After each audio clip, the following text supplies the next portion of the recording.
नमस्कार, सड़क परिवहन एवं राजमार्ग मंत्रालय के मासिक बुलेटिन ड्राइविंग ग्रोथ में आपका स्वागत है। मैं हूं अनामिका मिश्रा। हमें ये बताते हुए काफी खुशी हो रही है कि बुलेटिन के 1 वर्ष पूरे हो गए हैं। आपके भरपूर समर्थन के लिए हम आपके आभारी हैं। आज के बुलेटिन में हम आपको बताएंगे बीते महीने में हुई मंत्रालय की विभिन्न गतिविधियों के बारे में, जिसका ताल्लुक है आपकी जिंदगी के साथ। हाईवे के क्षेत्र में क्या प्रगति हुई, सड़क परिवहन की प्रक्रियाओं में क्या कुछ सहूलतें मिली, ये सब जानकारी मिलेगी आपको इस बुलेटिन में। तो आइए शुरू करते हैं। भारत के दक्षिणी प्रांत में आधारभूत संरचना के विकास को बढ़ावा देते हुए प्रधानमंत्री श्री नरेंद्र मोदी ने चेन्नई में आयोजित एक समारोह में 5 प्रमुख परियोजनाओं की आधारशिला रखी, जिसमें चेन्नई बेंगलुरु एक्सप्रेसवे एवं एक मल्टी मॉडल लॉजिस्टिक पार्क भी शामिल है।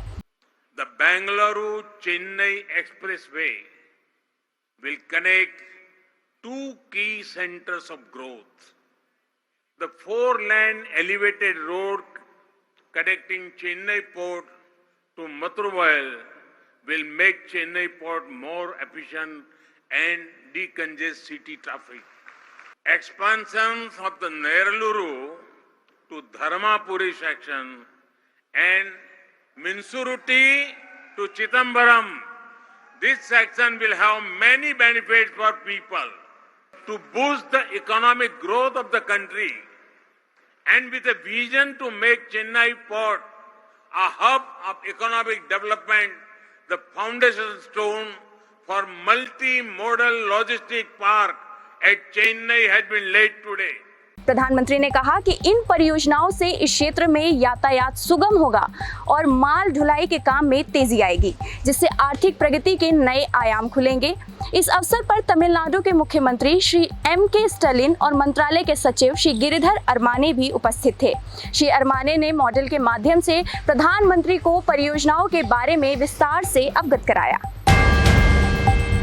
केंद्रीय सड़क परिवहन और राजमार्ग मंत्री श्री नितिन गडकरी ने सड़क सुरक्षा से संबंधित मुद्दों को सामूहिक रूप से संबोधित करने के लिए हितधारकों को संवेदनशील बनाने पर बल दिया है। सेव लाइफ फाउंडेशन के सहयोग से NHAI और मॉर्थ द्वारा आयोजित एक कार्यक्रम में शिरकत करते हुए उन्होंने कहा कि सड़क सुरक्षा एक बहुत ही गंभीर मुद्दा है और सड़क दुर्घटनाओं के लिए 0 टॉलरेंस होना चाहिए। उन्होंने कहा कि हमने सड़क सुरक्षा को सर्वोच्च प्राथमिकता दी है और 2024 तक सड़क दुर्घटनाओं में होने वाली मौतों को 50% तक कम करने का लक्ष्य भी रखा है। उन्होंने कहा कि ब्लैक स्पॉट पर तत्काल कार्रवाई की जानी चाहिए।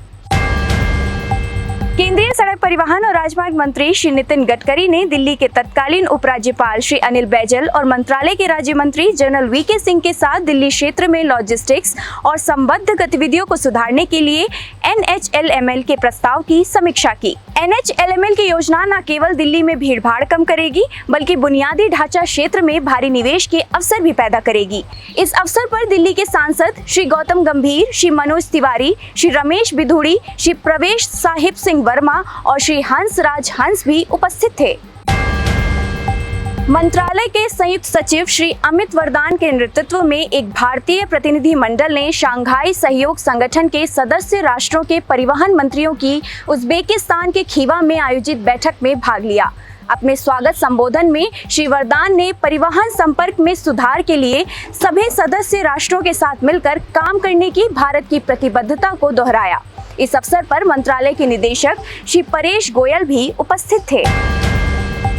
Consulting engineers association of India ने multi modal integration for transport network विषय पर एक सेमिनार का आयोजन किया। अपने प्रारंभिक उद्बोधन में विशेष सचिव लॉजिस्टिक्स विभाग, वाणिज्य मंत्रालय श्री अमृत लाल मीणा ने PM गति शक्ति कार्यक्रम के बारे में विस्तार से बताया और ये कहा कि यह लॉजिस्टिक्स सुधारने की दिशा में काफी उपयोगी साबित होगा।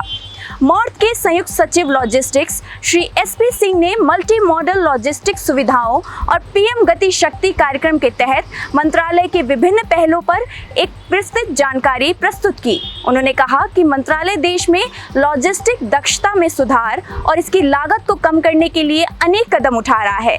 इस अवसर पर श्री प्रकाश गौड़, CEO NHLML एवं अन्य वरिष्ठ अधिकारी भी उपस्थित थे।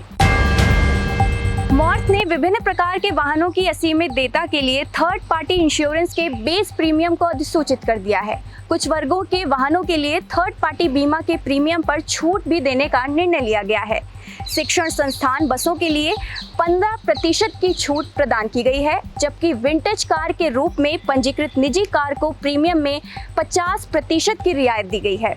इलेक्ट्रिक और हाइब्रिड इलेक्ट्रिक वाहनों के प्रीमियम पर क्रमशः 15% और 7.5% की छूट दी गई है। मार्क ने एक ड्राफ्ट अधिसूचना जारी की है जिसमें कहा गया है कि कोई एजेंसी वाहन पोर्टल पर एक ही बार में कई प्रकार के वाहनों के लिए इलेक्ट्रिक ट्रेड सर्टिफिकेट और ट्रेड रजिस्ट्रेशन मार्क्स के लिए आवेदन कर सकती है। ट्रेड सर्टिफिकेट की वैधता को 12 महीने से बढ़ाकर 5 साल करने का प्रस्ताव है। केवल उन वाहनों के मामले में ट्रेड सर्टिफिकेट की आवश्यकता होती है जो पंजीकृत नहीं है। ऐसे वाहन केवल मोटर वाहनों के डीलर, निर्माता, आयातक या किसी परीक्षक एजेंसी के पास हो सकते हैं। आज के लिए बस इतना ही। आपका दिन शुभ हो।